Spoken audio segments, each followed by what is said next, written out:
শুরু হচ্ছে ড্রামাট্রিক্স প্রযোজিত শব্দ গল্প দ্রুম সিরিজের আজকের গল্প প্রফেসর শঙ্কু ও ভূত।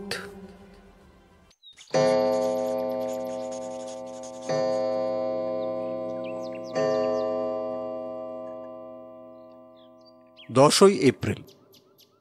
ভূতপ্রেত, প্ল্যানচেট, টেলিপ্যাথি, ক্ল্যারভয়েন্স এ সবই যে একদিন না একদিন বিজ্ঞানের আওতায় এসে পড়বে এ বিশ্বাস আমার অনেক দিন থেকেই আছে। বহুকাল ধরে বহু বিশ্বস্ত লোকের ব্যক্তিগত ভৌতিক অভিজ্ঞতার কাহিনী সেই সব লোকের মুখ থেকেই শুনে এসেছি। ভূত জিনিসটাকে তাই কোনো দিন হেসে উড়িয়ে দিতে পারিনি। আমার নিজের কখনো এ ধরনের অভিজ্ঞতা হয়নি। চীনে জাদুকরের কারসাজিতে সম্মোহিত বা হিপনোটাইজড হয়েছি, অদৃশ্য প্রতিদ্বন্দ্বীর সঙ্গে লড়াই করেছি, গেছো বাবার মন্ত্র বলে জানোয়ারের কঙ্কালে রক্ত, মাংস, প্রাণ ফিরে আসতে দেখেছি।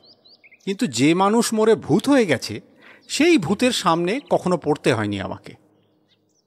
এই অভিজ্ঞতার অভাবের জন্যই বোধহয় কিছুদিন থেকে ভূত দেখার ইচ্ছেটা আমার প্রবল হয়ে পড়ে। এখানে অবশ্যই কেবল রাসায়নিক প্রক্রিয়া বা যন্ত্রপাতিতে কাজ হতে পারে না, চাই কনসেন্ট্রেশন, রীতিমতো ধ্যানস্থ হওয়া চাই। কারণ যে কোনো ভূত হলে তো আর চলবে না। বিশেষ বিশেষ মৃত ব্যক্তির ভূতকে ইচ্ছে মতো আমার ঘরে এনে হাজির করে তাদের সঙ্গে বাক্যালাপ করে তারপর তাদের আবার পরলোকে ফেরত পাঠিয়ে দিতে হবে। সবচেয়ে বড় কৃতিত্ব হবে যদি তাদের একেবারে সশরীরে এনে ফেলা যায়, যার ফলে তাদের আমরা স্পর্শ করতে পারি, তাদের সঙ্গে হ্যান্ডশেক করতে পারি। তবেই না বিজ্ঞানের কৃতিত্ব। গত 3 মাস পরিশ্রম, গবেষণা ও কারিগরির পর আমার নিও স্পেকট্রোস্কোপ যন্ত্রটা তৈরি হয়েছে।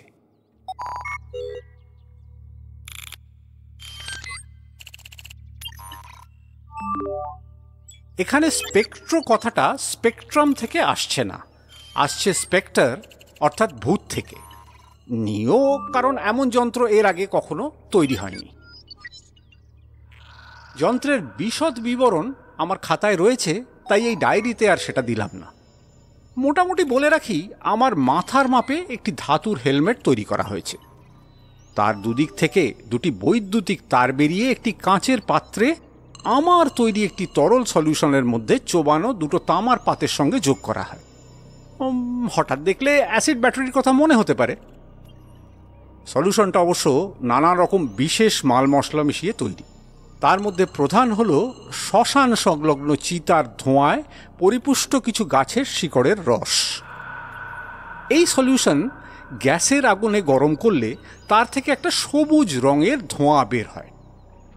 ভূতের আবির্ভাব হওয়ার কথা সেই কুণ্ডুলির মধ্যেই। আজ সকালে যন্ত্রটাকে প্রথম টেস্ট করলাম। 16 আনা সফল হয়েছি বলবো না, এবং এই আংশিক সাফল্যের প্রধান কারণ হলো আমার কনসেন্ট্রেশনে গলত। ল্যাবরেটরিতে ঢোকার সময় দেখলাম বারান্দার কোণে আমার বেড়াল নিউটন 1 থাবায় 1 আরশোলা মারল। ফলে হলো কি, হেলমেট পরে বসে ভূতের কথা ভাবতে গিয়ে কেবলই সেই আরশোল্লার নিষ্প্রাণ দেহটার কথা মনে হতে লাগলো। সেই কারণেই বোধহয় মিনিট 5 পরে স্পষ্ট দেখতে পেলাম ধোঁয়ার কুণ্ডুলির মধ্যে বিরাট এক আরশোল্লা, তার সুরগুলো যেন আমার দিকে নির্দেশ করে নাড়াচাড়া করছে। প্রায় 1 মিনিট ছিল সেই আরশোল্লা ভূত, তারপর অদৃশ্য হয়ে গেল। বুঝলাম আজ আর অন্য ভূত নামানোর চেষ্টা বৃথা। কাল সকালে আরেকবার চেষ্টা করে দেখব। আজ সমস্ত দিনটা মনের ব্যায়াম অভ্যাস করতে হবে, যাতে কাল সকালে কনসেন্ট্রেশনের কোনো ত্রুটি না হয়।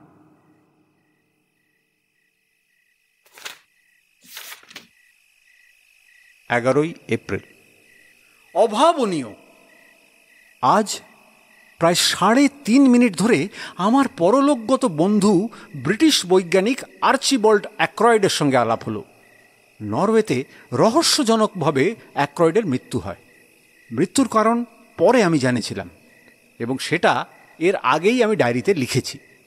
আজ সেই অ্যাক্রয়েড অতি আশ্চর্যভাবে আমার সবুজ ধোঁয়ার কুণ্ডুলিতে আবির্ভূত হলেন। আশ্চর্য বলছি এই জন্যে যে অ্যাক্রয়েডের বিষয়ে প্রায় 5 মিনিট ধ্যান করার পর যে জিনিসটা প্রথম দেখা গেল ধোঁয়ার মধ্যে, সেটা হলো একটি নরকঙ্কাল, যার হাতটা আমার দিকে প্রসারিত।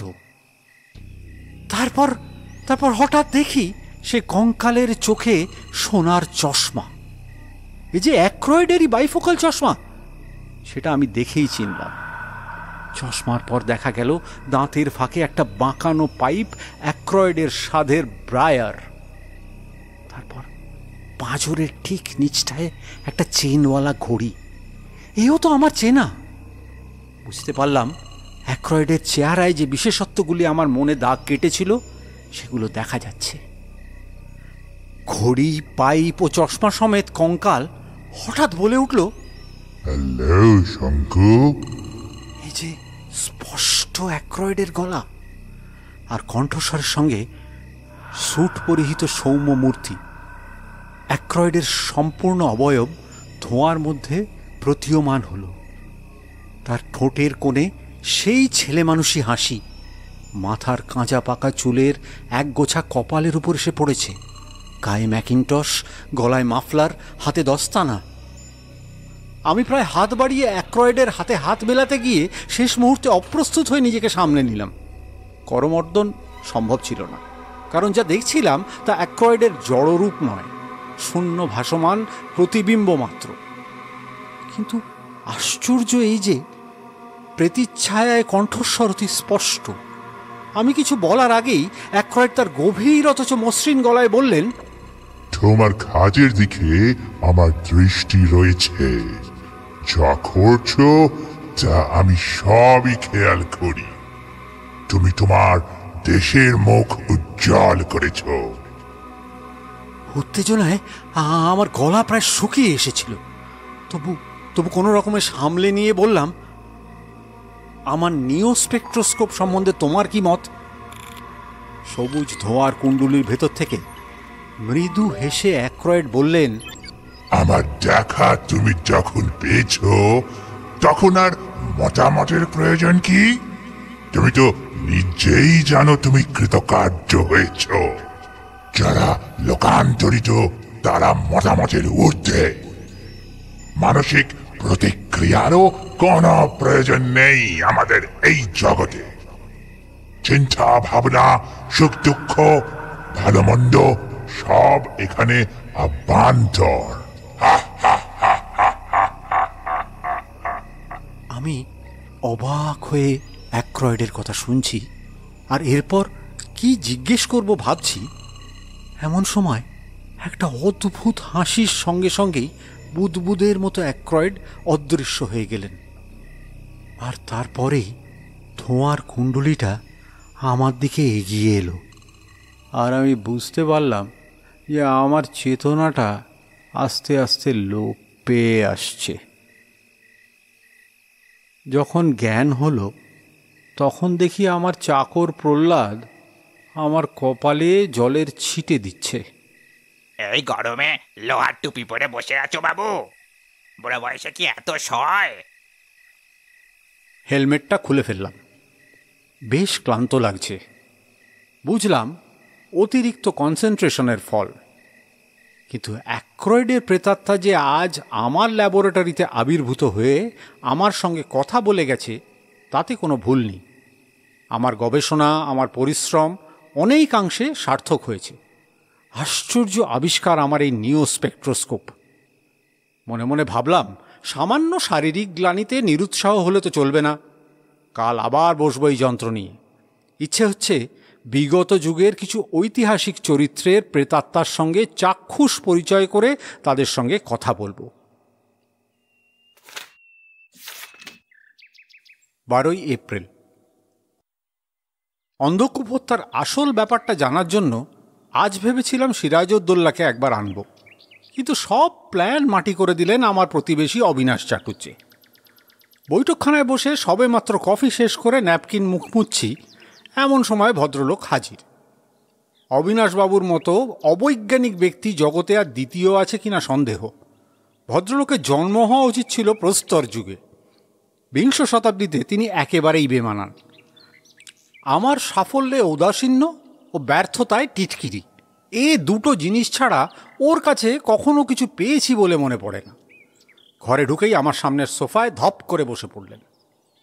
বলি উশ্রির ধারে ঘোরাফেরা হচ্ছিল কি মতলবে? হ্যাঁ, উশ্রির ধারে আমি মাঝে মাঝে অবশ্যই প্রাতঃভ্রমণে যাই, ওদিকটা কিন্তু গত 20-25 দিনের মধ্যে যাইনি। সত্যি বলতে কি বাড়ি থেকেই বেরোইনি। তাই বললাম, কবেকার কথা বলছেন? আজকে মশাই, আজকে এই এই ঘন্টাখানেক হবে। ডাকলুম, সাড়াই দিলেন না। সে কি, আমি তো বাড়ি থেকেই বেরোইনি। অবিনাশবাবু এবার হো হো করে হেসে উঠলেন। হো হো হো হো হো। এ আবার কি ভীমরতি ধরলো আপনার? হ্যাঁ, অস্বীকার করছেন কেন? ওরম করলে যে লোকে আরো বেশি সন্দেহ করবে। এই আপনার 5 ফুট 2 ইঞ্চি হাইট, ওই টাক, ওই দাড়ি, গিরিডি শহরে আর কার আছে বলুন দেখি? আমি যুগৎপৎ রাগ আর বিস্ময়ে কিছু বলতে পারলাম না। লোকটা কি? আমি মিথ্যাবাদী? আমি ত্রিলোকেশ্বর শঙ্কু? আমার কিছু মূল্যবান ফর্মুলা আমি কোনো অতিরিক্ত অনুসন্ধিৎসু বৈজ্ঞানিকের কাছে গোপন করেছি বটে, কিন্তু উশ্রির ধারে যাবার মতো সামান্য ঘটনা আমি অবিনাশবাবুর মতো নগণ্য লোকের কাছে গোপন করতে যাব কেন? অবিনাশবাবু বললেন, আহা, শুধু আমি নয়, রামলোচন বাড়ুজ্যেও আপনাকে দেখেছি। তবে সেটা উশ্রির ধারে নয়, জজ সাহেবের বাড়ির পিছনের আমবাগানে। আর সেটা আমার দেখার পরে। এইমাত্র শুনে আসছি, আপনি তাকেও জিজ্ঞেস করতে পারেন। আমি চুপ করে রইলাম। ভদ্রলোক শুধু নিজে মিথ্যে কথা বলছেন না, অন্য আরেকজন প্রবীণ ব্যক্তিকেও মিথ্যেবাদী বানাচ্ছেন। এর কারণ কি হতে পারে তা আমি বুঝতে পারলাম না। আমার চাকর প্রহ্লাদ অবিনাশবাবুর জন্য কফি নিয়ে এলো। ভদ্রলোক ফস করে জিজ্ঞেস করে বসলেন, তা হ্যাঁ হ্যাঁ প্রহ্লাদ, বলি তোমার বাবু আজ সারা সকাল বাড়িতেই ছিলেন নাকি বেরিয়েছিলেন? হ্যাঁ, কাল অত রাত অবধি ল্যাবরেটরিতে কাটুকুটু করলেন বাবু, আর আজ অমনি সকাল সকাল বেরিয়ে যাইবেন? বাড়িতেই ছিলেন বাবু? এখানে একটা কথা বলা দরকার। আমি কাল সকালের পর আদৌ আমার ল্যাবরেটরিতে যাইনি। বিনা কারণে আমি কখনো ল্যাবরেটরিতে যাই না। আমার সারাদিনের কাজ ছিল কনসেন্ট্রেশন অভ্যাস করা, এবং সেই কাজটা আমি করি আমার শোবার ঘরেই। রাত্রে 9টার মধ্যে খেয়ে ঘুমিয়ে পড়েছিলাম। উঠেছি যথারীতি ভোর 5টায়। অথচ প্রহ্লাদ বলে কিনা আমি ল্যাবরেটরিতে কাজ করেছি। আমি প্রহ্লাদকে বললাম, আমি যখন কাজ করছিলাম তখন তুমি আমাকে কফি দিয়েছিলে কি? হ্যাঁ বাবু, দিয়েছিলাম তো। তুমি অন্ধকার ঘরে ঘুটুর ঘুটুর করছিলে, আর আমি গিয়ে অন্ধকার ঘর? তাহলে তুমি আমায় চিনলে কি করে? তা চিনব না বাবু, চাঁদের আলো ছিল যে। মাথা হেঁট করে তুমি বসেছিলে, মাথায় আলো পড়ে চকচক। ঠিক আছে ঠিক আছে। অবিনাশবাবু একটা বিড়ি ধরিয়ে বললেন, সেই যে কি এক বায়োস্কোপ দেখেছিলাম, এই একই মানুষ দুভাগে ভাগ হয়ে গিয়ে এই একই সময় এখানে ওখানে। আপনারও কি সেই দশা হলো নাকি? হ্যাঁ, তা কিছুই আশ্চর্য নয়। ওই বই করে বলেছি ওসব গবেষণা ফবেষণার মধ্যে যাবেন না, ওতে ব্রেন এফেক্ট করে। আর কি, গরিবের কথা বাসি হলে তবে ফলে কি না। আরও আধ ঘন্টা ছিলেন অবিনাশবাবু। বুঝতে পারছিলাম একটা ম্যাগাজিনের পাতা উল্টানোর ফাঁকে ফাঁকে ভদ্রলোক আমার দিকে আর চোখে লক্ষ্য রাখছিলেন। আমি আর কোনো কথা বলতে পারিনি, কারণ আমার মাথার মধ্যে সব কেমন জানি গণ্ডগোল হয়ে যাচ্ছিল। বিকেলে হাঁটতে হাঁটতে রামলোচন বাবুর বাড়ির দিকে গেলাম। ভদ্রলোক তার গেটের বাইরে বাঁধানো রকটাতে বসে সুরেন ডাক্তারের সঙ্গে গল্প করছিলেন। আমায় দেখে বললেন, আপনি একটা হিয়ারিংয়ের ব্যবহার করুন তো দেখি। কত ডাকলুম সকালে, সাড়াই দিলেন না। কি খুঁজছিলেন মিত্রের আমবাগানে? কোনো আগাছা টাগাছা বুঝি? আমি একটু বোকার মতো হেসে আমতা আমতা করে আমার অন্য মনস্কতার একটা কাল্পনিক কারণ দিলাম। তারপর বিদায় নিয়ে হাঁটতে হাঁটতে উশ্রির ধারে গিয়ে বসলাম। সত্যি কি আমার মতিভ্রম হয়েছে? মস্তিষ্কের বিকার ঘটেছে? এরম ভুল তো এর আগে কখনো হয়নি। 27 বছর হয়ে গেল গিরিডিতে আছি। নানা রকম কঠিন জটিল গবেষণায় তার অনেকটা সময় কেটেছে, কিন্তু তার ফলে কখনো তো আমার স্বাভাবিক আচরণের মধ্যে কোনো ব্যতিক্রম ঘটেনি। এরম কাউকে বলতেও শুনিনি। হঠাৎ আজ কি হলো? রাত্রে খাবার পর একবার ল্যাবরেটরিতে না গিয়ে পারলাম না। নিও স্পেকট্রোস্কোপটাকে যেমন রেখে গিয়েছিলাম তেমনই আছে। জিনিসপত্র, বই খাতা, অন্যান্য যন্ত্রপাতি কোনোটা এতটুকু এদিক ওদিক হয়নি। এই ল্যাবরেটরিতে কি এসেছিলাম কাল রাত্রে?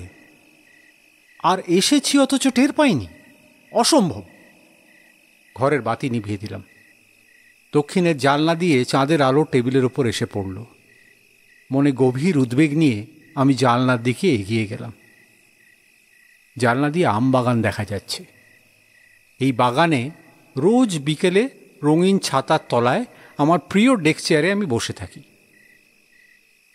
ছাতা এখনও রয়েছে, তার তলায় চেয়ারও।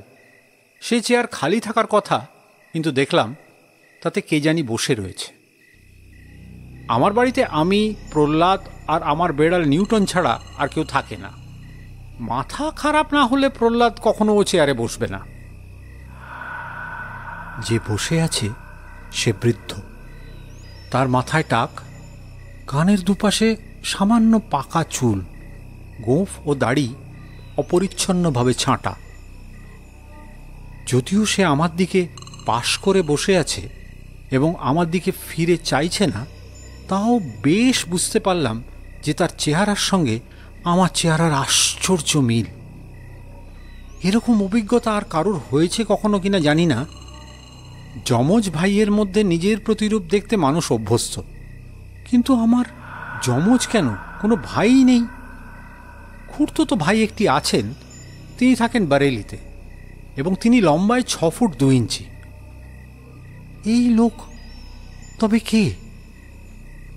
হঠাৎ মনে হলো শহরের কোনো ছেলে ছোকরা আমার ছদ্মবেশ নিয়ে আমার সাথে মশকরা করছে না তো? তাই হবে, তাছাড়া আর কিছুই নয়। বারগান্ডায় এক শখের থিয়েটার পার্টি আছে। তাদের দলের কেউ নিশ্চয়ই এই প্র্যাকটিক্যাল জোকের জন্য দায়ী। অপরাধীকে হাতে নাতে ধরব বলে পা টিপে টিপে ল্যাবরেটরির থেকে বেরিয়ে এসে বারান্দা পেরিয়ে বৈঠকখানার দরজা দিয়ে সোজা বাগানের দিকে এগিয়ে চললাম, কিন্তু অভিযান ব্যর্থ। গিয়ে দেখি চেয়ার খালি। ক্যানভাসে হাত দিয়ে দেখি সেটা তখনও গরম রয়েছে। অর্থাৎ অল্পক্ষণ আগেই কেউ যে সে চেয়ারটায় বসেছিল তাতে কোনো সন্দেহ নেই, কিন্তু চারিদিকে চেয়ে দেখি কেউ কোথাও নেই। জ্যোৎস্নার আলোতে আমার বাগানে গা ঢাকা দিয়ে থাকার কোনো উপায় নেই, কারণ একটি মাত্র গোলঞ্চ গাছের গুড়ির পেছনে ছাড়া লুকোবার কোনো জায়গাই নেই। তাহলে কি আমার দেখবার ভুল? কিন্তু অবিনাশবাবু, রামলোচনবাবু এরা তবে কাকে দেখলেন? শোবার ঘরে ফিরে এসে অনুভব করলাম আমার উদ্বেগ আরো দ্বিগুণ হয়ে গেছে। আজ রাত্রে ঘুমের ওষুধ না খেলে ঘুম হবে না।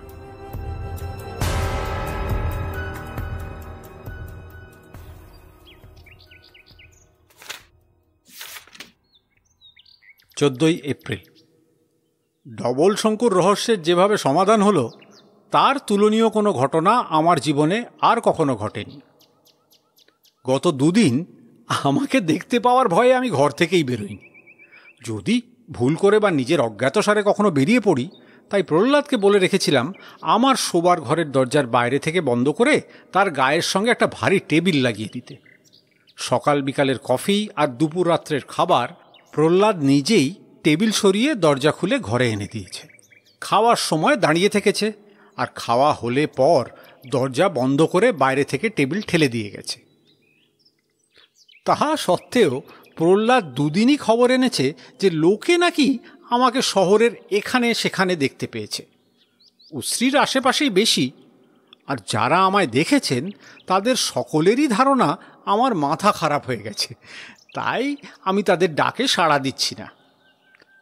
সুরেন ডাক্তার নাকি কাল বিকালে শতপ্রবৃত্ত হয়ে আমায় পরীক্ষা করতে এসেছিলেন। প্রহ্লাদ বলে দিয়েছে, বাবু ঘুমোচ্ছেন, দেখা হবে না। আজ আর ঘরে বন্দি থাকতে না পেরে প্রহ্লাদকে ডেকে টেবিল সরিয়ে একেবারে শটান ল্যাবরেটরিতে গিয়ে হাজির হলাম। আমার চেয়ার, আমার টেবিল, আমার নতুন যন্ত্র, বৈদ্যুতিক তার, সলিউশনের পাত্র, খাতাপত্র সব যেমন ছিল ঠিক তেমন আছে। খালি চেয়ারটা দেখে লোভ হলো, গিয়ে বসলাম। তারপর হাত বাড়িয়ে হেলমেটটা নিয়ে মাথায় পরলাম। বোতলের মধ্যে সলিউশন ছিল, তার খানিকটা বিকারে ঢাললাম। তারপর বার্নার জ্বালিয়ে বিকারটা আগুনের শিখার উপর রাখলাম। সলিউশন থেকে সবুজ ধোঁয়া উঠতে আরম্ভ করল। হেলমেটটা মাথায় পরে বৈদ্যুতিক তার দুটো বিকারে চোবানো তামার পাতের সঙ্গে যোগ করে দিলাম। তারপর ধোঁয়ার কুণ্ডুলির মাঝখানে দৃষ্টি রেখে অষ্টাদশ শতাব্দীর বাংলার হতভাগ্য নবাব সিরাজউদ্দৌলার ধ্যান করতে করতে একেবারে তন্ময় হয়ে গেলাম। ক্রমে কুণ্ডুলিতে একটা নরকঙ্কালের আভাস দেখা গেল। সে কঙ্কাল স্পষ্ট হওয়া মাত্র বুঝতে পারলাম তার একটা বিশেষত্ব এই যে তার অস্তিত্ব কেবল মাথার খুলির থেকে পাঁজর অবধি। পাঁজরের নিচে কিছুই নেই। আশ্চর্য, এরম কেন হলো? কিছুক্ষণ পর দেখা গেল কঙ্কালের মাথায় জড়ির কাজ করা পাগড়ি, তারপর তার দুই কানের লতিতে দুটো জলজলে হীরা। হঠাৎ মনে পড়ে গেল ছেলেবেলায় ইতিহাসের বইতে সিরাজউদ্দৌলার যত ছবি দেখেছি তার সবই হলো আবক্ষ প্রতিকৃতি। আমার মনে এতকাল তার এই ছবিটাই ছিল, তাই ভূত হয়েও সে একইভাবে দেখা দিচ্ছে। চোখের কোটরে সবেমাত্র একটা মনির আভাস পেতে শুরু করেছি।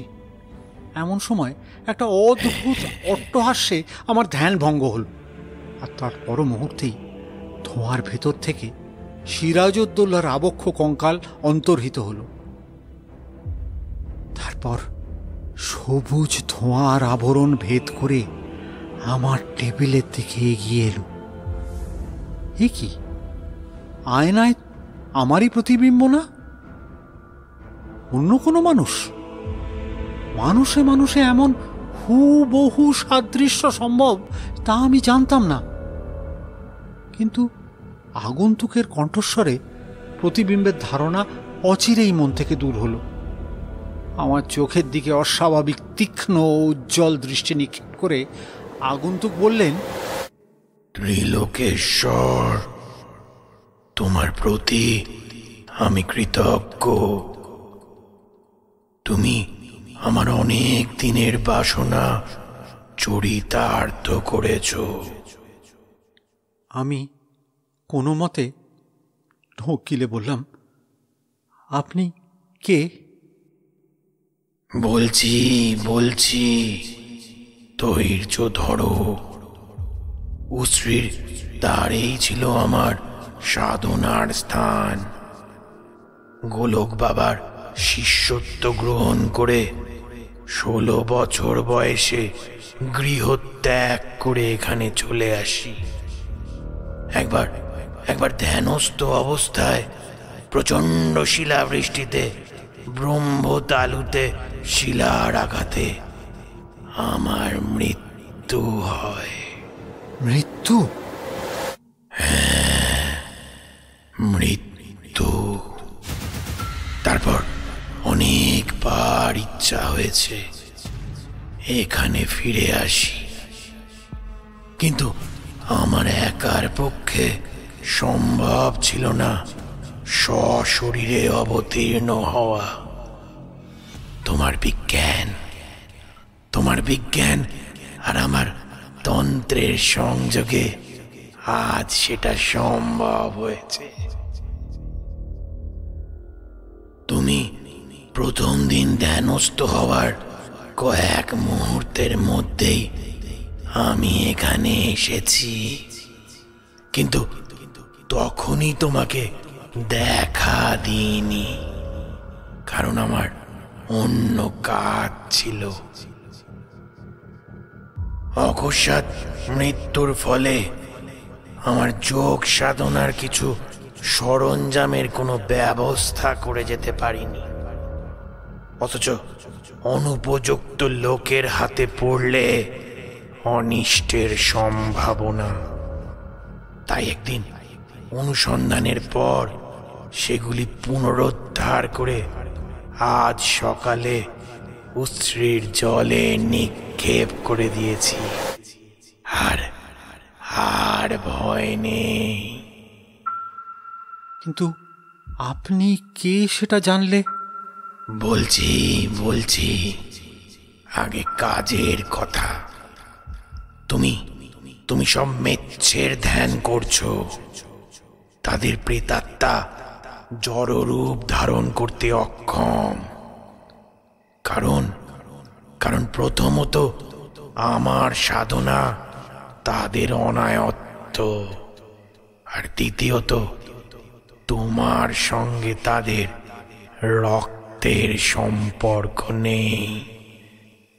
রক্তের সম্পর্ক? আপনার সঙ্গে কি আমার?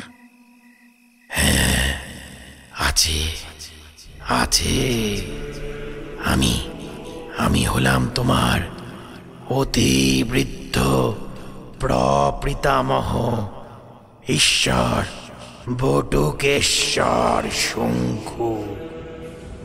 জন্ম 1056 সন, মৃত্যু 1132 সন।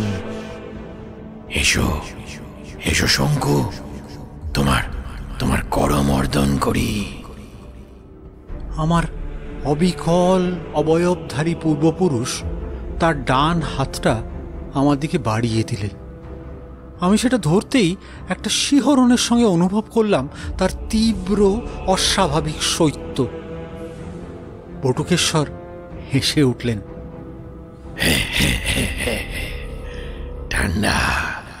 ঠান্ডা লাগছে না? তবে আমি চলি শঙ্কু, আমি চলি।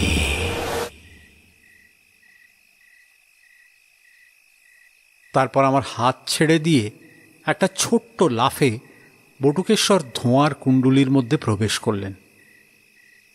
কয়েক মুহূর্তের মধ্যেই তার দেহ কঙ্কালে পরিণত হল। সে কঙ্কাল অদৃশ্য হবার আগে মাথা হেঁট করে দেখিয়ে দিল ব্রহ্মতালুর জায়গায় একটা ফুটো। জড়ভূতের সাক্ষাৎ পাওয়াতে অশরীরী ভূত সম্পর্কে আর বিশেষ কৌতূহল রইল না।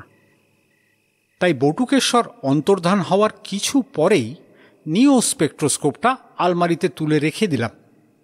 সত্যি বলতে কি, ধ্যানের ব্যাপারে মানসিক পরিশ্রমটাও যেন একটু বেশি হয়ে পড়েছিল। আমি বৈঠকখানায় বসে নিউটনকে নিয়ে একটু তামাশা করছি, এমন সময় অবিনাশবাবু এসে হাজির। তাকে দেখেই বুঝলাম তিনি বেশ উদ্বিগ্ন। সোফায় বসে মিনিটখানেক কথা না বলে মেঝের দিকে ভ্রুকুটি করে চেয়ে রইলেন। তারপর বললেন, আমার ভাইপো শিবুকে চেনেন তো? হ্যাঁ। সে ছোকরার ছবি তোলার বাতিক আছে। তা কদিন থেকেই তো আপনাকে এখানে সেখানে দেখা যাচ্ছে, বুঝলেন না? অথচ আপনি বলছেন বাড়ি থেকে বেরোননি। তাই মানে এই আপনাকে একটুখানি জব্দ করার মতলবেই আর কি। শিবু সেদিন করেছে কি, ক্যামেরা নিয়ে উস্ত্রির ধারে ঘাপটি মেরে বসেছিল। তারপর যেই আপনাকে দেখেছে। বাহ, এনেছেন সে ছবি?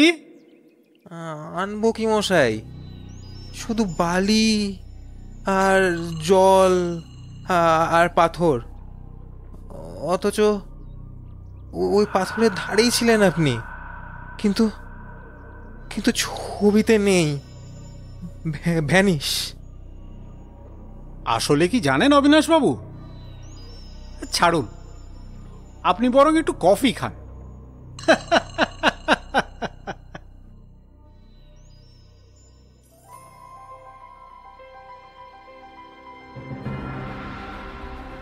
শুনলেন ড্রামাট্রিক্স প্রযোজিত শব্দ গল্পদ্রুম সিরিজের আজকের গল্প শ্রী সত্যজিৎ রায়ের প্রফেসর শঙ্কু ও ভূত।